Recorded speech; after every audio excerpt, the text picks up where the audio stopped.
Hello everyone, welcome to class number 18 of the topic MS Excel.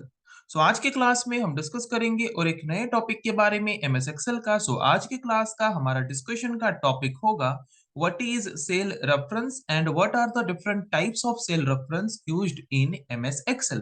तो चलिए शुरू करते हैं डिस्कशन और जानते हैं इस पर्टिकुलर टॉपिक के बारे में। तो सबसे पहले हमें जानना पड़ेगा व्हाट इज सेल रेफरेंस। तो जैसे कि हम जानते हैं एमएस एक्सेल में हम जो भी डाटा स्टोर करते हैं टेबल के फॉर्म में स्टोर करके रखते हैं और एक टेबल में डाटा रो एंड कॉलम के फॉर्म में स्टोर होके रहता है। एक टेबल हम जो बनाते हैं वो रो एंड कॉलम्स को लेके बनाते हैं। तो रो एंड कॉलम के इंटरसेक्शन से रो जो कि हॉरिजॉन्टली होता है, कॉलम जो कि वर्टिकली होता है। ओके, तो जैसे कि यहाँ पे देख सकते हो जहां पे नंबरिंग जो 1 2 3 4 है, ये सारे एक एक तरह के रो हैं और जो ए बी सी डी है ये सारे एक एक तरह के कॉलम्स हैं। तो रो एंड कॉलम के इंटरसेक्शन से ये छोटे छोटे बॉक्सेस हमें देखने को मिल रहे हैं। तो इन छोटे छोटे बॉक्सेस को हम क्या बोलते हैं? इन छोटे छोटे बॉक्सेस को हम बोलते हैं सेल। ओके, तो सेल क्या है, क्लियर हो गया। तो अभी हम देखेंगे व्हाट इज सेल रेफरेंस। हर एक सेल को आइडेंटिफाई करने के लिए, जैसे कि एमएस एक्सेल में यहाँ पे जो वर्कशीट या फिर स्प्रेडशीट है उसमें बहुत सारे सेल्स हैं। तो हर एक सेल को यूनिकली आइडेंटिफाई करने के लिए उसका अपना खुद का कुछ ना कुछ नाम होता है या फिर एड्रेस होता है।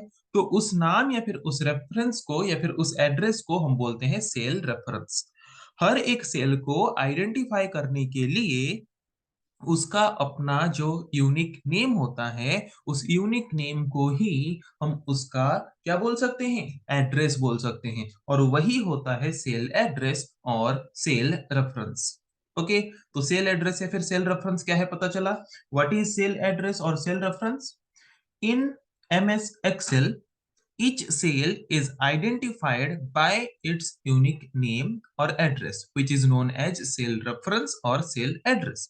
MS Excel में हर एक सेल को आइडेंटिफाई करते हैं हम एक यूनिक नेम के द्वारा, जो नेम की हम यहाँ पे देख पाएंगे इजीली। उस नेम को ही हम क्या बोलते हैं? उस सेल का एड्रेस या फिर उस सेल का रेफरेंस। ओके, तो किसी भी सेल का रेफरेंस या फिर किसी भी सेल का एड्रेस कैसे पता चलेगा हमें? वो कौन से कॉलम में है, कौन से रो में है, उसी के हिसाब से सेल का रेफरेंस या फिर सेल का एड्रेस हमें पता चल जाता है। जैसे कि अभी हम कॉलम बी में है, रो 2 में है, इसीलिए इस पर्टिकुलर सेल का नाम यहाँ पे क्या हो जाएगा? B2। और यही है इस सेल का रेफरेंस या फिर इस सेल का एड्रेस। ओके, तो सेल रेफरेंस या फिर सेल एड्रेस क्या है, आई थिंक आप लोगों को इतना समझ आ चुका है अब तक। अभी हम डिस्कस करेंगे टाइप्स ऑफ सेल रेफरेंस। तो सेल रेफरेंस तीन तरह के होते हैं। सेल रेफरेंस तीन तरह के होते हैं मतलब क्या? सेल रेफरेंस तो सेल एड्रेस है, सेल का एड्रेस है कि नहीं? तो सेल रेफरेंस तीन तरह के यूज करते हैं हम जब हम एमएस एक्सेल में इसको यूज करते हैं। ओके, एमएस एक्सेल में जब भी हमें कोई फॉर्मूला पुट करके कुछ कैलकुलेशंस करने हो, ओके, तो उस वक्त फॉर्मूलाज में हमें सेल एड्रेस को यूज करना पड़ता है। तो उस फॉर्मूलाज में हम जो सेल एड्रेसेस को यूज करते हैं, तीन तरीके से यूज कर सकते हैं। उसी हिसाब से सेल एड्रेस या फिर सेल रेफरेंस को तीन तरह से डिवाइड किया गया है, जिनका नाम क्या है? Relative cell reference, absolute cell reference, mixed cell reference. Okay, तो कॉमनली हम जो सेल एड्रेस या फिर सेल रेफरेंस अभी देखने को हमें मिल रहा है उसको बोलते हैं रिलेटिव सेल रेफरेंस। ओके, तो मैंने बोला कि ये जो सेल एड्रेस या फिर सेल रेफरेंस है वो तीन तरह से डिवाइडेड है, किसको बेस करके?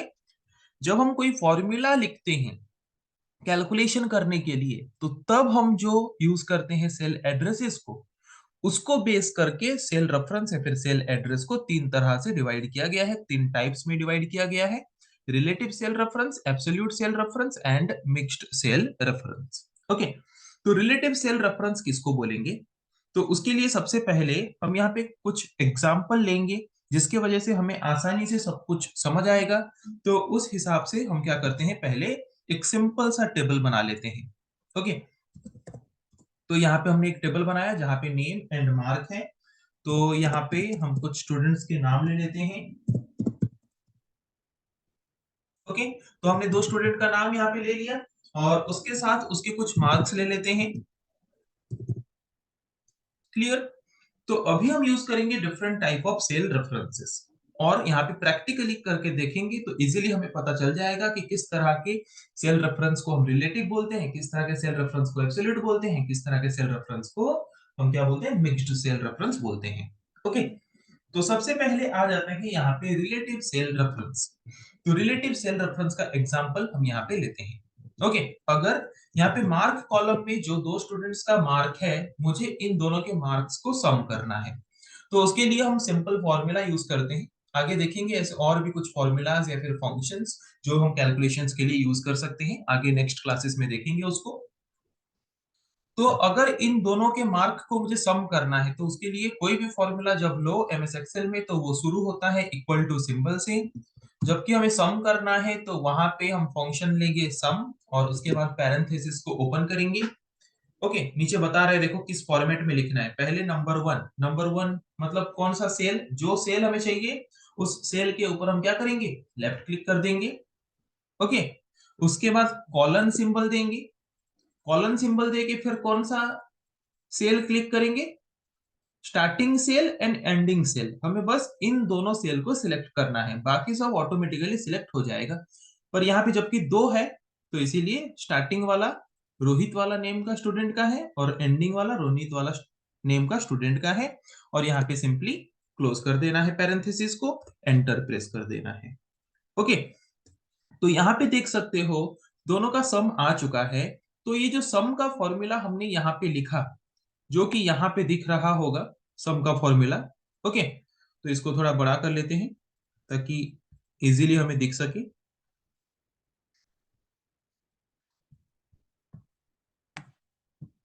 ओके, तो यहाँ पे सम का फॉर्मूला हमने क्या लिया था, equal to sum starting cell address से लेके colon ending cell address parenthesis close. तो यहाँ पे हमने जो एड्रेस लिया है, यहाँ पे हमने जो सेल रेफरेंस यूज किया है B2 और B3, ये दोनों के पीछे या फिर आगे हमने कुछ सिंबल दिया है क्या, नो। तो इस तरह के सेल रेफरेंस को बोलते हैं रिलेटिव सेल रेफरेंस। जिस तरह के सेल एड्रेसेस में कोई भी एक्स्ट्रा सिंबल्स यूज नहीं किया गया होता है, उस तरह के सेल एड्रेसेस को रिलेटिव सेल एड्रेस हम बोलते हैं। ओके, और इस तरह के सेल एड्रेसेस को अगर हम कॉपी करेंगे और कोई दूसरे सेल में पेस्ट करेंगे तो इनका सेल एड्रेस जो है वो चेंज होता रहता है। ओके, अगर हम रिलेटिव सेल रेफरेंस कहीं पे यूज किए हैं और अगर उसको कॉपी करके हम दूसरी जगह पे पेस्ट करते हैं तो उन सेल एड्रेसेस का जो नंबर है, वो सेल एड्रेसेस जो हैं वो चेंज हो जाते हैं। ओके, यहाँ पे ध्यान से देख लो, सेल एड्रेस हमारा क्या है, B2 B3। Okay, enter press कर दिए, कैलकुलेट हो गया। अभी इसको हम कॉपी करते हैं। ओके, इसके ऊपर राइट क्लिक करके कॉपी ऑप्शन में क्लिक कर सकते हैं या फिर शॉर्टकट की यूज कर सकते हैं CTRL+C।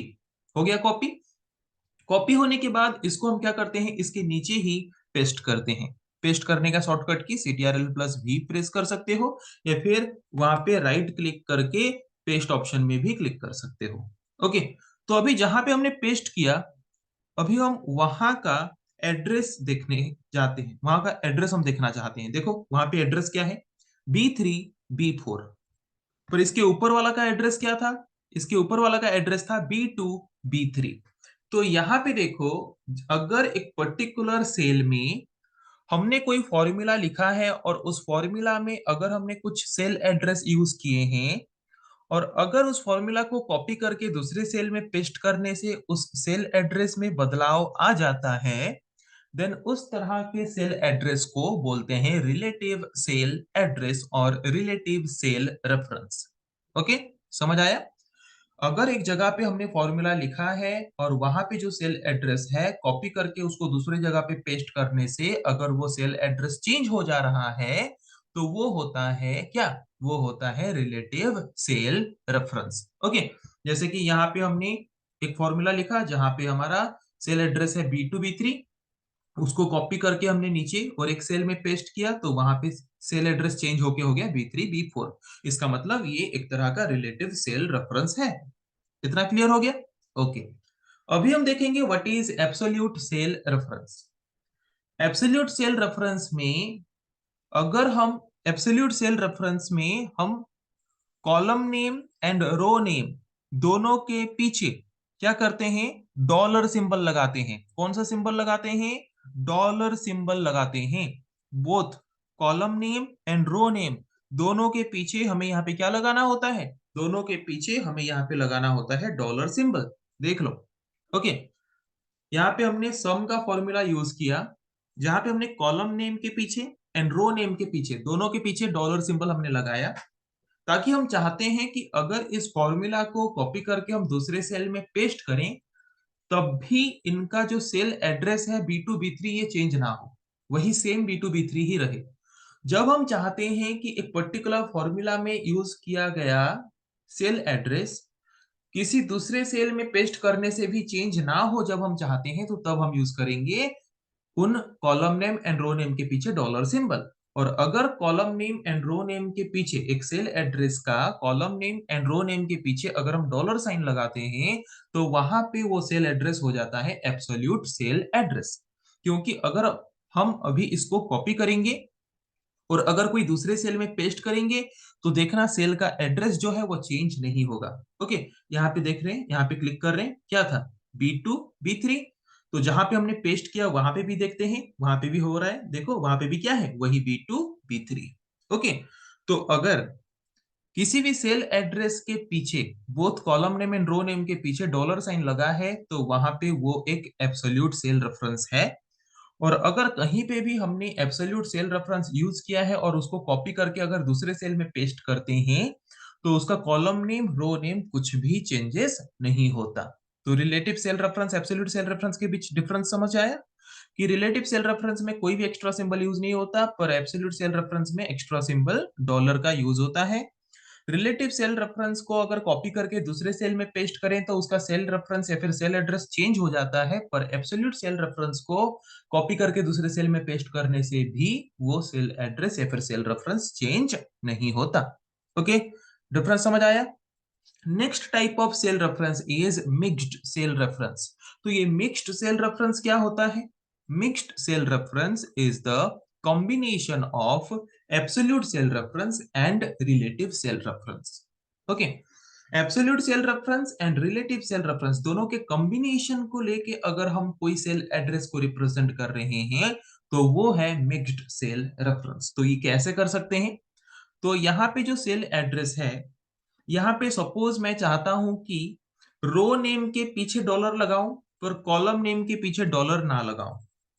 ओके, तो जिसके पीछे कोई भी डॉलर सिंबल नहीं लगा होता है, मतलब वो रिलेटिव, और जिसके पीछे डॉलर लगा है वो है एब्सोल्यूट। इसका मतलब यहाँ पे जो सेल एड्रेसेस हैं, इन सेल एड्रेसेस का जो कॉलम नेम्स हैं, ये column name relative cell reference के हिसाब से काम कर रहे हैं, और जो रो नेम जिनके पीछे डॉलर लगा है, वो एब्सोल्यूट सेल रेफरेंस के हिसाब से काम कर रहे हैं।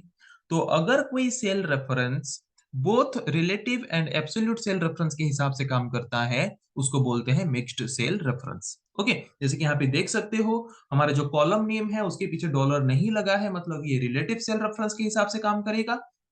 और जो रो नेम है 2 या फिर 3, उसके पीछे डॉलर सिंबल लगा है, मतलब ये एब्सोल्यूट सेल रेफरेंस के हिसाब से काम करेगा।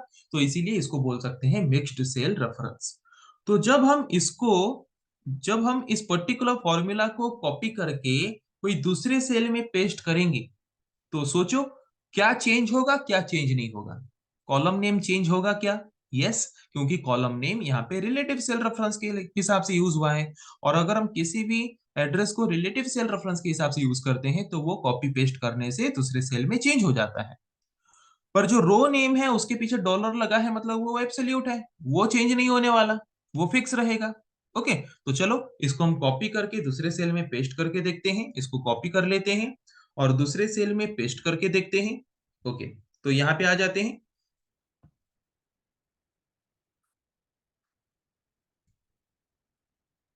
इसको हम कॉपी करते हैं।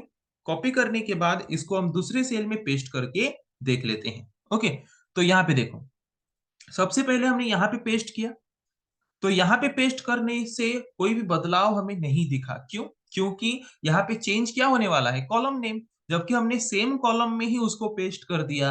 कॉलम नेम तो कोई चेंज होगा नहीं, क्योंकि हम वही सेम बी कॉलम में है। तो इसके लिए हमने फिर से यहाँ पे कॉलम सी में इसको फिर से हमने कॉपी पेस्ट किया। तो वहां पे देख सकते हो, इसको थोड़ा बड़ा कर लेते हैं ताकि दिख पाए इजीली।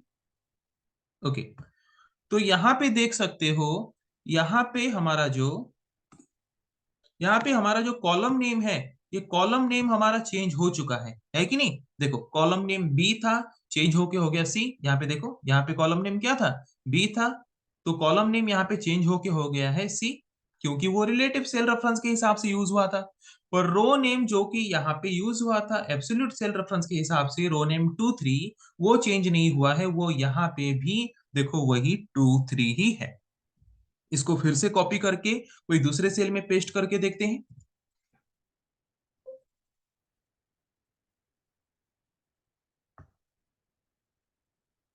ओके, तो यहाँ पे देखो, यहाँ पे क्या है? यहाँ पे क्या था? हमारा कॉलम नेम क्या था? देखो, कॉलम नेम यहाँ पे था बी। ओके, रो नेम यहाँ पे 2 3 था, तो रो नेम चेंज नहीं होना चाहिए, कॉलम नेम चेंज होना चाहिए। तो यहाँ पे देख सकते हो, रो नेम चेंज नहीं हुआ है, कॉलम नेम चेंज हो चुका है। तो जिस तरह के सेल रेफरेंस में हम both absolute and relative cell reference को कंबाइन करके यूज करते हैं, उस तरह के सेल रेफरेंस को हम बोलेंगे मिक्स्ड सेल रेफरेंस, जिसका एग्जांपल यहाँ पे देख पा रहे होगे। तो आज के क्लास में हमने डिस्कस किया सेल रेफरेंस क्या है। सेल रेफरेंस के 3 टाइप्स हैं, relative, absolute, mixed. Relative cell reference में कोई भी एक्स्ट्रा सिंबल यूज नहीं होता, उसको कॉपी करके दूसरे सेल में पेस्ट करने से उसका एड्रेस जो है चेंज हो जाता है।